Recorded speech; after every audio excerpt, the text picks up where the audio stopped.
मैं सबसे पहले आपसे ये जानना चाहती हूँ कि आपके अकॉर्डिंगली कोई भी जो नया व्यक्ति वेदांत सीखना चाहता है, उसके लिए सबसे ईज़ी टू अंडरस्टैंड कौन-सी लिस्ट ऑफ वेदांत उपनिषद आपके हिसाब से हो सकते हैं?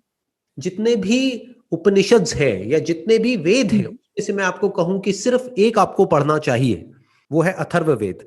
और अथर्ववेद में से भी अगर मैं कहूं कि कौन से ऐसे वर्सेस हैं जिसको आपको बारीकी से स्टडी करना है, दैट इज मांडुक्य उपनिषद। वो सबसे यस, छोटा उपनिषद है, सबसे छोटा। लेकिन सबसे ज्यादा पावरफुल है।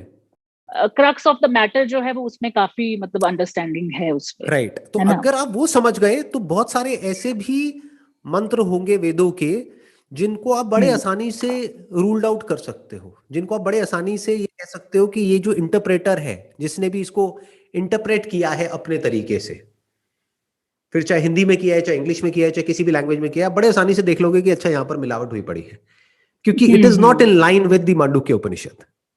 जी, जी, जो मांडुक्य जी। उपनिषद में कहा गया है, अगर उसको आपने बारीकी से समझ लिया है और उसको साउंड ऑफ साइलेंस से अच्छे से रिलेट कर लिया है, एंड साउंड ऑफ साइलेंस को एक्सपीरियंस करके आपने ये भी देख लिया है कि जो बात कही जा रही है वो इसके बारे में है, एंड अगर यही आत्मा है, तो the concept of rebirth is not possible hmm, there, क्योंकि कहीं ट्रू, कोई ट्रू। सेपरेशन है ही नहीं। ये चीजें हमको बारीकी से समझ आने लग जाती हैं जब हम इसको समझ लेते हैं। नहीं तो मतलब आपके कहने का मतलब कि ठीक है, हम लोग वेदांता पढ़ते हैं बट हम इसको एक कॉन्सेप्ट है, ये एक कॉन्सेप्ट है या फिर रियलिटी समझाने की कोशिश की गई है? What do you think according to you? It's not important what I think, what is important is कि ये वेदांता है क्या। Hmm, Vedanta is the hmm, essence of all Vedas. आप कह सकते हो वेद मतलब क्या, knowledge. Hmm, knowledge is not your knowledge और my knowledge, knowledge is not hmm, Indian knowledge और European knowledge for that matter. Knowledge is knowledge. Hmm, जी, knowledge मतलब क्या, वो ज्ञान जो इंसान के लिए बेनिफिशियल है। अब हुँ, ज्ञान दो तरीके का है, एक है जिसको हम साइंस बोलते हैं, जिससे कि हम दुनिया में रह करके कुछ कर सकते हैं, प्रॉस्पर जी, कर सकते हैं, आगे बढ़ हुँ, सकते हैं, इन्वेंशंस कर सकते हैं। वेद मतलब क्या, नॉलेज। जैसे आयुर्वेद, हुँ, ओके, आयुर्वेद का मतलब क्या हुआ कि related to Ayush, Ayush in the sense के हुँ, गुड हेल्थ, हेल्थ से रिलेटेड जो नॉलेज है। ऐसे ही वेदों के अलग अलग एस्पेक्ट्स हैं रिगार्डिंग अलग अलग फील्ड्स। उसमें जो हुँ, सुप्रीम नॉलेज है वेदों में, जो वेदांत जिसको बोलते हैं, दैट इज आत्मज्ञान। ओके, नाउ व्हाट इज आत्मज्ञान, नॉलेज अबाउट द सेल्फ। इससे ऊपर सेल्फ कोई हुँ, नॉलेज नहीं है।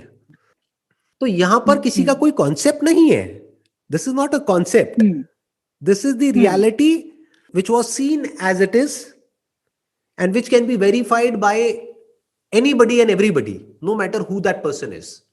हजारों साल पहले हुँ, जो लिखा गया है वेदों में या उपनिषद्स में, उसको हम आज भी बड़े आराम से वेरीफाई कर सकते हैं। अगर कोई वेरीफाई करने वाला हो तो उसी को साइंस कहेंगे ना। तो it is the science hmm, of the self. और जो हमारी एक्सटर्नल साइंस है वो कभी भी वहां तक नहीं पहुंच सकती। क्यों? क्योंकि it true, is always observing. So there is always an observed जिसके हुँ, ऊपर सारा ध्यान है। Hmm, hmm, observing through an instrument, observing through the eyes, observing through the senses, या फिर इन सेंसेस को हम और डेवलप कर देते हैं जिसमें हम बोलते हैं कि और इंस्ट्रूमेंट्स हमने ऐड कर दिया, उसके थ्रू हम ऑब्जर्व कर रहे हैं। बट हाँ साइंस जी, is always about the observed phenomena, not the observer for that matter. Hmm, hmm, hmm, तो ये जो वेदांता है, जिसको बोलते हैं हाईएस्ट नॉलेज, जिसको जानने के बाद में और कुछ जानना बाकी नहीं रह जाता है, that is knowledge of the self. Yes, जिसने खुद को जान लिया उसने सब कुछ जान लिया। तो ये कोई पॉइंट ऑफ व्यू नहीं है, ये कोई कॉन्सेप्ट नहीं है, ये रियलिटी है। और जो है सो एज इट इज है। बट इसको समझने के लिए नाउ कम्स द क्वेश्चन कि इसको कैसे समझा जाए। पॉइंट ये नहीं है कि जो मांडुक्य उपनिषद में कहा गया है वो सही है या नहीं है। हुँ, हुँ, पॉइंट ये है कि हम कैसे समझें कि वो जो बात कही गई है हुँ, उसको कैसे समझें, कैसे उसको वेरीफाई करें, या हमको कैसा माइंड चाहिए उस बात को समझने के लिए। क्योंकि जिन ऋषि मुनियों ने वो बात कही है उनकी अंडरस्टैंडिंग एक लेवल पर थी जिसके बेस पर उन्होंने वो बात कही है। तो अब कैसे समझा जाए, उसको समझने का सिर्फ एक तरीका है जो आज के टाइम में ऑलमोस्ट नेक्स्ट टू इम्पॉसिबल है। वो है you hmm, need to hmm, be free from raag and dvesh. That means you need to okay, be free from craving and aversion. कि आपके माइंड में बहुत ही कम थॉट्स हों किसी भी तरह के, तब जो रियलिटी जैसी होगी वैसी आपको दिख जाएगी. But if you are full of cravings and aversions and fears and greed and so-called attachments, this is mine, this is not mine, ये जो मेरा है चला गया तो क्या होगा, ये क्या होगा, वो क्या होगा, डेथ, ये वो. अगर कभी आप बारीकी से अपने माइंड को ऑब्जर्व करेंगे तो आप देख लेंगे कि इसमें कभी ना कभी कोई ना कोई थॉट चलते ही रहते हैं, और उसकी जो जड़ होती है दैट इज राग एंड द्वेष. या तो आपको किसी ना किसी पर्सन से या किसी चीज से नफरत होती है, उससे रिलेटेड थॉट चलते रहते हैं माइंड में, या कोई बहुत ज्यादा पसंद होता है या आप चाहते हो अंदर से, वो थॉट चलते रहते हैं. तो हाँ जी, मतलब खाली नहीं होता कभी, खाली नहीं होता है, कुछ ना कुछ.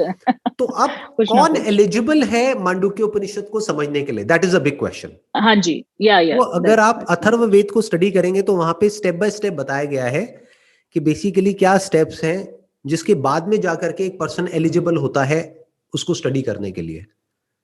अगर शॉर्ट में आपको बताऊं तो वो स्टेप्स ये है कि जब आपको समझ आ चुका है कि इस दुनिया में जो भी करने लायक है वो सब मैंने कर लिया है, कुछ नहीं बचा है करने के लिए, in terms of success, in terms of achievement, in terms of experiences, in terms of anything.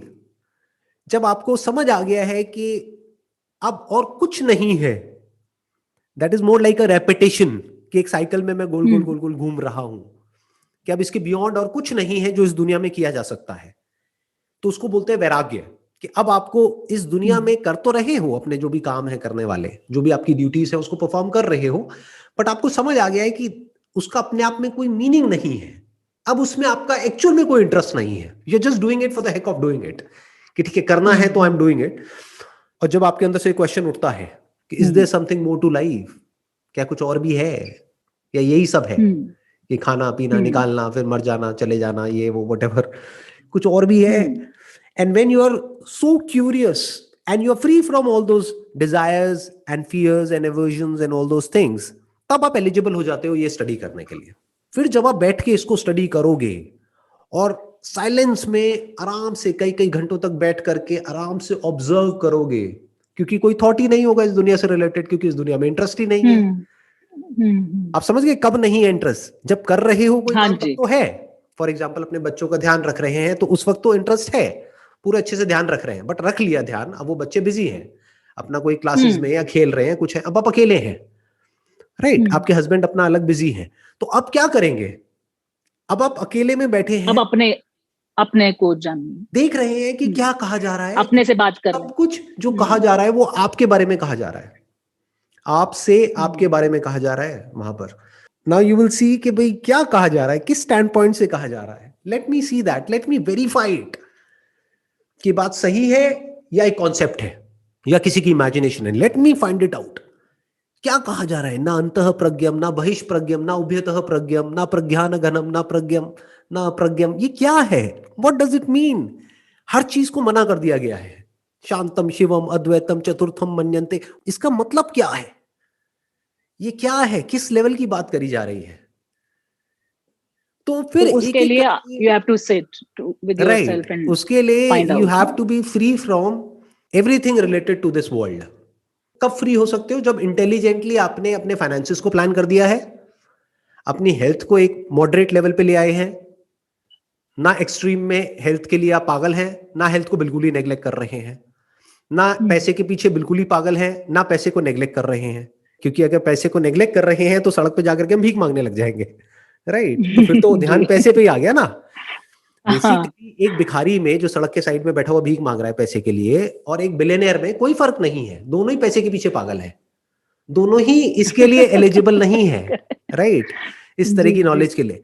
या कोई इंसान जो हेल्थ के पीछे पागल है, हेल्थ मतलब बाहर से दिखने वाली हेल्थ जो इंस्टाग्राम पे हम देखते हैं, कोई है जो उसके पीछे पागल है, अपने एब्स के पीछे पागल है, उसके पीछे पागल है. कोई है जो बिल्कुल ही हेल्थ के ऊपर ध्यान नहीं दे रहा है, खाए चले जा रहा है, पिए चले जा रहा है और नशे में है. दोनों ही एलिजिबल नहीं है. कोई है जो बहुत ही ज्यादा इंडल्ज हो गया अपनी फैमिली लाइफ में, अपनी रिलेशनशिप्स में, वो भी एलिजिबल नहीं है. कोई है जो रिलेशनशिप्स को बिल्कुल ही इंपॉर्टेंस नहीं दे रहा है, वो भी एलिजिबल नहीं है. तो एलिजिबल कौन है, जो बीच के एक रास्ते में है, मिडिल बीच में है, मिडिल पाथ पे है. अब क्या है, वहां पे उसने इन दोनों चीजों को बैलेंस कर दिया है. ना तो एक्सट्रीम में कुछ कर रहा है ना छोड़ रहा है। अब वो बीच में आराम से बैठ करके, जब भी उसको फ्री टाइम मिलेगा, दिन में 2 घंटे 4 घंटे, वो बैठ करके आराम से कंटेम्पलेट कर सकता है, देख सकता है। आई एम नॉट सेइंग सोच रहा है वो, आई एम सेइंग देख रहा है उस सच को, एक्सपीरियंशियली देख रहा है एक एक बात को। आई थिंक उसमें आपका साउंड ऑफ साइलेंस वाला जो मेडिटेशन है, I think that's pretty helpful, very helpful. उसके बिना तो वो हो ही नहीं सकता। साउंड ऑफ साइलेंस के बिना वेदों को और उपनिषद को समझने का मतलब है हवा में तीर चलाना, वो भी अंधेरे जी में। बिल्कुल। कुछ समझ नहीं आएगा क्या बात हो रही है। तो दो अलग अलग चीजें हैं, एक है experience of the sound of silence, एक है अंडरस्टैंडिंग ऑफ द सेल्फ। ये दोनों साथ साथ चलती है। मतलब बिल्कुल साइकिल जैसे, एक बाइसाइकिल है, उसके 2 व्हील्स हैं, तो दोनों व्हील्स इंपॉर्टेंट हैं। बहुत लोग हैं उनको एक्सपीरियंस तो है साउंड ऑफ साइलेंस का, बट उसको भी इमेजिन करते रहते हैं। दे इमेजिन कि ये एक पाथ है जिसपे चल करके एक दिन एक दरवाजा खुलेगा, फिर हम अंदर घुसेंगे, अंदर वहां पर एक स्वर्ग होगा, वहां पे कोई बैठा होगा, ये होगा वो होगा, नर्क होगा, ये वो व्हाटएवर, वो इमेजिनेशंस की दुनिया में है। दूसरा एक्सट्रीम उन लोगों का है जो वेदों में उपनिषद में जो कहा गया है उसको रटते चले जा रहे हैं, सिर्फ नॉलेज, ज्ञान। तो एक है ज्ञान, एक है बोध। ज्ञान मतलब क्या? नॉलेज। एक है एक्सपीरियंस। दोनों जरूरी है ना। जैसे मैं आपको किसी ऐसी चीज के बारे में बताता चला जाऊं जिसका आपको एक्सपीरियंस ही नहीं है, आप कहोगे क्या बोल रहे हो। अब एक्सपीरियंस तो है बट उसकी अंडरस्टैंडिंग नहीं है, तब भी आप कहोगे हाँ नहीं अच्छा तो है बट आई डोंट नो कि क्या है। राइट, स्टिल नॉट हाँ, अवेयर। Still not aware. जी। और नहीं, इसी इसी बारे में मैं एक और भी, जो मेरा क्वेश्चन था कि जैसे हम वेदों में पढ़ते हैं कि भाई everything is one supreme consciousness, ब्राह्मण। तो अगर हम सब कुछ एक मानते हैं, तो व्हाई इज इट कि हमारे ट्रेडिशन में, हमारे कल्चर में इतने सारे देवी देवताज हमने रखे हुए हैं किसी भी कार्य के लिए? मीन्स कि अगर किसी को पढ़ाई में अच्छा है तो सरस्वती जी की पूजा करें, अगर किसी को कोई शुभ कार्य करना है तो गणेश जी की पूजा करें, बल के लिए हनुमान जी की पूजा करें। तो अगर ऐसा ही है कि everything is one, one supreme consciousness जो कि इस पूरे वर्ल्ड को चला रही है, so why do we have to go through all the different levels? Why can't we just say कि yeah there is only one that we have to pray to? One का मतलब क्या है? क्योंकि वेदांत में कभी भी ये नहीं कहते वन, ये वर्ड कहीं भी यूज नहीं होता है। वहां पे जो वर्ड यूज होता है दैट इज अद्वैत।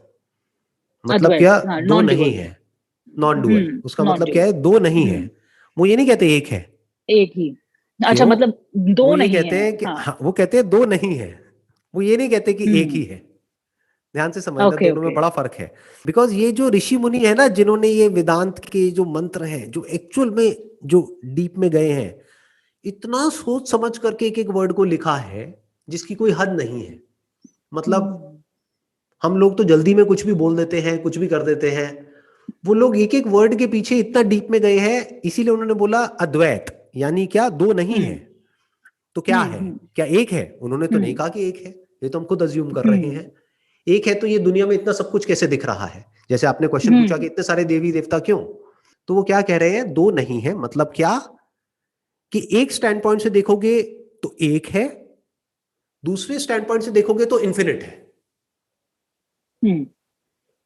यानी from the standpoint of the forms there are infinite number of forms.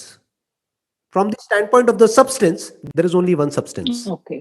जैसे मिट्टी है, मिट्टी के बहुत सारे तरह तरह के हमने चीजें बर्तन बना बना ली, लेते हैं। बर्तन बना लिया, ये बना लिया, वो बना लिया, वो बना लिया, बहुत कुछ बना लिया। तो वो क्या कह रहे हैं कि एक नहीं है, क्योंकि बहुत सारे बर्तन हैं। तो हम ये नहीं कह सकते कि एक ही है, नहीं तो आदमी सामने से यही कहेगा ये एक कहाँ है, ये तो बहुत सारे हैं। हाँ जी, जी। वो क्या कह रहे हैं? दो नहीं है। क्या आप इन दो को अलग अलग समझ रहे हो? दो नहीं है यानी मिट्टी का बर्तन और मिट्टी दो नहीं है, एक ही है। उस स्टैंड पॉइंट से अगर आप देखेंगे तो आपको समझ आ जाएगा कि मिट्टी एक है, बर्तन अनेक है। मिट्टी एक है, बर्तन अनेक है। तो अगर हम इस बात को बारीकी से समझ गए हैं तो परमात्मा एक है, यानी हर फॉर्म में परमात्मा ही है। तो अब किसी भी फॉर्म की पूजा करो ना, पहाड़ में भी परमात्मा है, धरती में भी परमात्मा है, जल में भी परमात्मा है, अग्नि में भी परमात्मा है, वायु में भी परमात्मा है, आकाश में भी परमात्मा है। जो कुछ है वो सब कुछ ही परमात्मा है। तो कहीं भी पूजा करो, किसी की भी करो, कैसे भी करो, फिर चाहे आप गणेश जी की करो, चाहे भगवान शिव की करो, चाहे देवी की करो, चाहे देवता की करो, आप समझ रहे हैं? हाँ जी, दिस इज मगर द ऐसे हाइट मतलब ऑफ लोगों, नॉलेज, हाँ, this is the pinnacle of knowledge, क्योंकि किसी को नहीं छोड़ा है हमारे हाँ, क्योंकि हम इसमें। लोगों को ऐसा लगता है ना कि हमारे वाले बेटर हैं, आपके वाले कम हैं। सो डू यू थिंक कि अगर कोई वेदांता के थ्रू जाता है या पढ़ता समझता है, डू यू थिंक कि उसकी वो जो भ्रांति है वो खत्म हो सकती है? डू यू पूरी थिंक तरह that can say be helpful? पूरी तरह से खत्म हो सकती है। और ये भी एक गलतफहमी है, लोग क्या समझते हैं वेदांता को स्टडी करने के बाद में हम बिल्कुल ही नॉन रिलीजियस हो जाएंगे, जबकि हाँ जी, ऐसा नहीं है। ये भी एक बात जबकि आती है ऐसा बीच में। नहीं है। बेसिकली आप ध्यान से समझ ना, हम्म इसके स्टेप्स क्या हैं टू अंडरस्टैंड योरसेल्फ। इसका पहला स्टेप है वैराग्य। वैराग्य कब आता है? तब नहीं जब आपने कुछ अचीव ही नहीं किया और आपने छोड़ दिया। हम्म। जब जो भी पाने हम्म। लायक है इस धरती पे, इस दुनिया में, वो सब आपने पा लिया, पा करके देख लिया, एक्सपीरियंस करके देख लिया और फिर छोड़ दिया। जिसने पाया ही नहीं उसके अंदर तो क्रेविंग है, हाँ जी, वो कैसे बिल्कुल। छोड़ सकता है? वो तो बाहर बाहर से दिखाएगा कि मैंने छोड़ दिया है, अंदर से तो छूटा ही नहीं। क्रेविंग रहेगी कहीं क्रेविंग पर। बनी ही रहेगी मरते दम तक। हम्म। तो पहला स्टेप क्या है? वैराग्य। वैराग्य कब आता है? जब हम मॉडरेशन में चले जाते हैं, हाँ जी। ना एक्सेस जी। में इंडल्ज होते हैं, ना पूरी तरह से छोड़ते हैं, बीच में आ गए। इसीलिए पहले के जमाने में जितने भी ऋषि मुनि थे वो सब ज्यादातर गृहस्थ थे, हम्म यानी कि हम्म। उनकी अपनी एक फैमिली थी और वाइफ थी, बच्चे थे। आप कोई भी कथा पढ़ लो, हाँ पुराण जी, पढ़ लो, उसमें सारे कथाएं आएंगी। सारे ग्रस्त। एवरीबडी वाज लाइक गृहस्थ, राइट? फैमिली। हाँ। तो ये जो कॉन्सेप्ट आया ना ब्रह्मचर्य का, ये बहुत बाद में आया है। तो आई नॉट गो इनटू सन्यासी इट कि होने वो का। कब आया, कैसे आया, क्या आया। हम्म। दैट इज अ डिफरेंट हाँ स्टोरी जी। ऑल टुगेदर, अभी हम वहां नहीं जाते। बट द पॉइंट इज, हाँ जी। जो समझने वाली बात है वो ये है कि जो एक्चुअल में जो वेद और उपनिषद जहां से आए हैं, वो लोग वो थे जो बहुत ही सिंपल लाइफ जीते थे।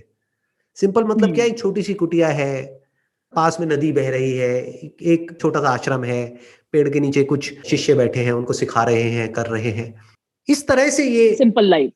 सिंपल बहुत life. Simple life, a moderate life, nothing in excess. ऐसा नहीं है कि बैठ करके तपस्या कर रहे हैं, ये कर रहे हैं, ऐसा नहीं है। तो अब ध्यान से समझना, तो ये सब जो आए हैं मंत्र, वो आए हैं through moderation, through hmm living a balance life.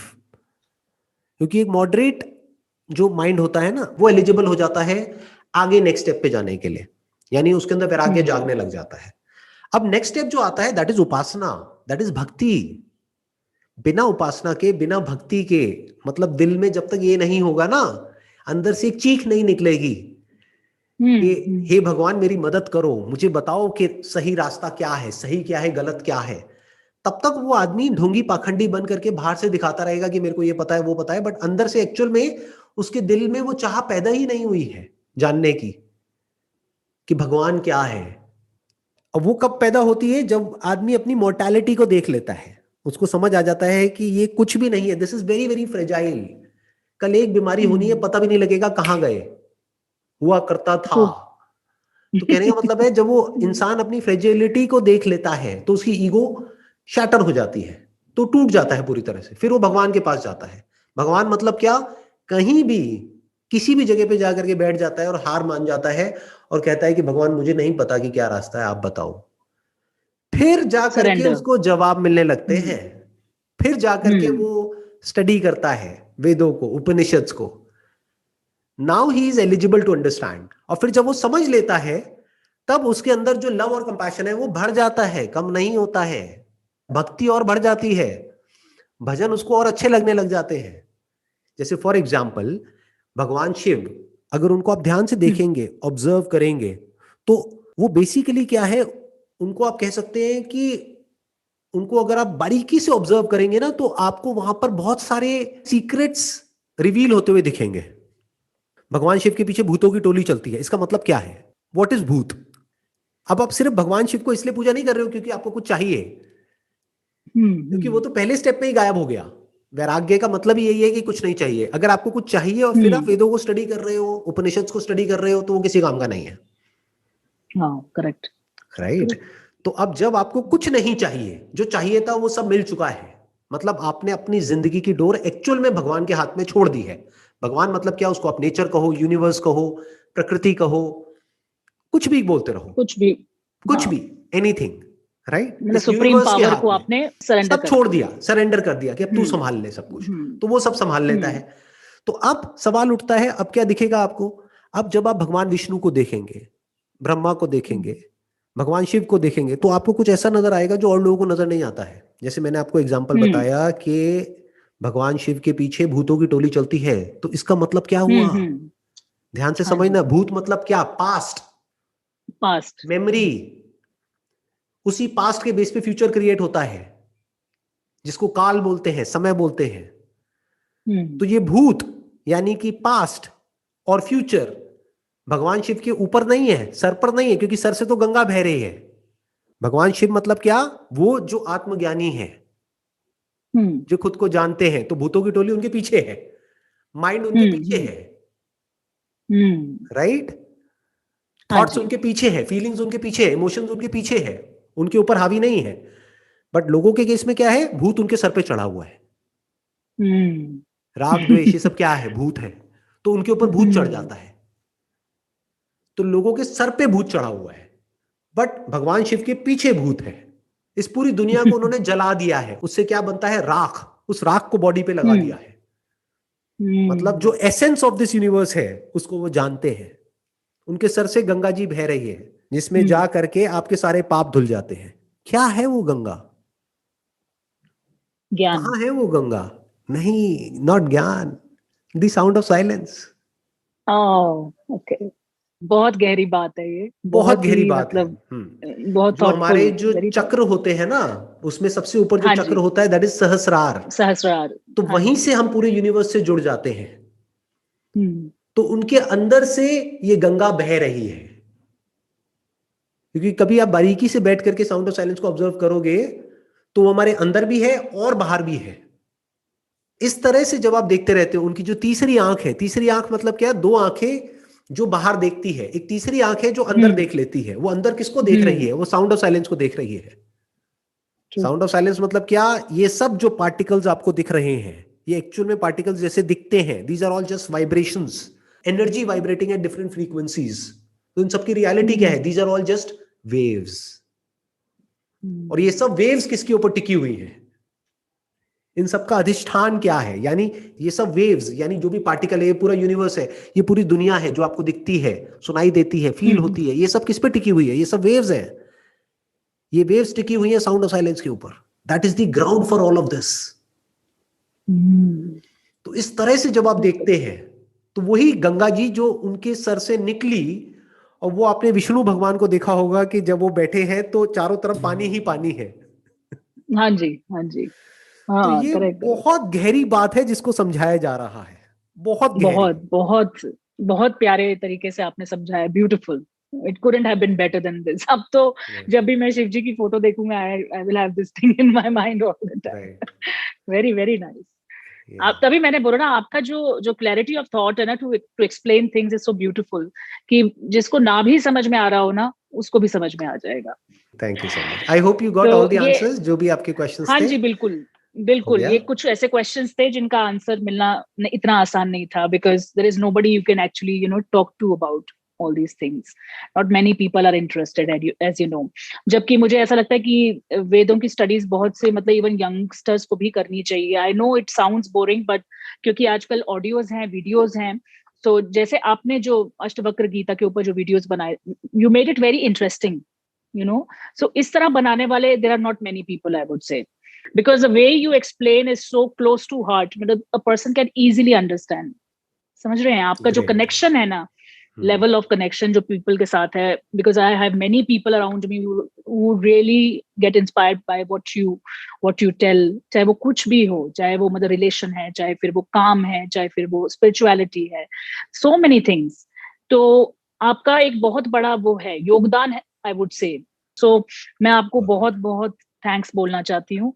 And I think I couldn't have got a better understanding of this thank you topic so much than and it this। Was a pleasure talking to you. Thank you ji. Thank you so much। Most welcome ji. Thanks. Bye.